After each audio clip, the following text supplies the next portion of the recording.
yang hukum siswa 100 squat jump hingga tewas di Deli Serdang, begini nasibnya. Inilah sosok dan nasib guru agama yang menghukum siswa 100 squat jump hingga meninggal dunia. Siswi berinisial RSS 14 meninggal dunia setelah dihukum squat jump 100 kali oleh guru agama berinisial SWH di Deli Serdang, Sumatera Utara.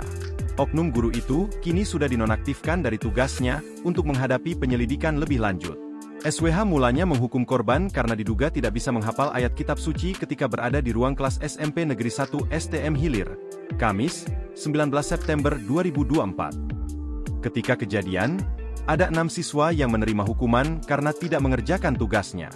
Korban menerima hukuman squat jump 100 kali, dengan catatan boleh berhenti sejenak jika lelah. RRS juga masih hadir di kelas pada keesokannya hingga Rabu, 25 September 2024, ia izin tidak masuk karena sakit. Ibu korban, Yuliana Derma Padang menerangkan, setelah dihukum, keesokan harinya RSS merasakan sakit di kaki dan mulai demam tinggi. Lantaran kondisinya tidak kunjung pulih. Pada Sabtu, 21 September 2024, korban tidak masuk ke sekolah.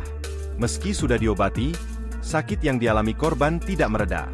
Yuliana mengatakan pada Selasa, 24 September 2024, ia datang ke sekolah dan meminta izin secara langsung supaya anaknya diizinkan libur karena sakit. Keesokan harinya, Rabu, 25 September 2024, kondisi korban semakin parah dan dibawa ke klinik lagi. Saat tiba di klinik, rupanya tim medis tidak mampu menanganinya sehingga korban dirujuk ke RS Sembiring Deli Tua.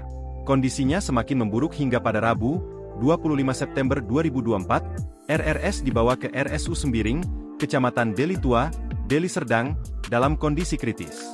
Kemudian pada Kamis, 26 September 2024, sekitar pukul 6.30 WIB, anaknya dinyatakan meninggal dunia. Kasus kematian RSS pun akan dibawa ke jalur hukum.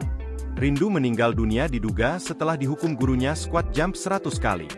Yuliana mengatakan bahwa kematian anaknya sudah diserahkan kepada pihak kuasa hukum. Yuliana mengungkapkan isi hatinya yang belum terima dengan tindakan oknum guru yang menghukum anaknya squat jump 100 kali. Dia meminta keadilan agar oknum guru SWHTPA diproses sesuai hukum. Paman korban Pardamean mengatakan, proses hukum dipercayakan kepada Suandri Sitompul. Artinya, pihak sekolah dan guru akan dilaporkan ke pihak kepolisian. Download Tribun X sekarang, menghadirkan lokal menjadi Indonesia.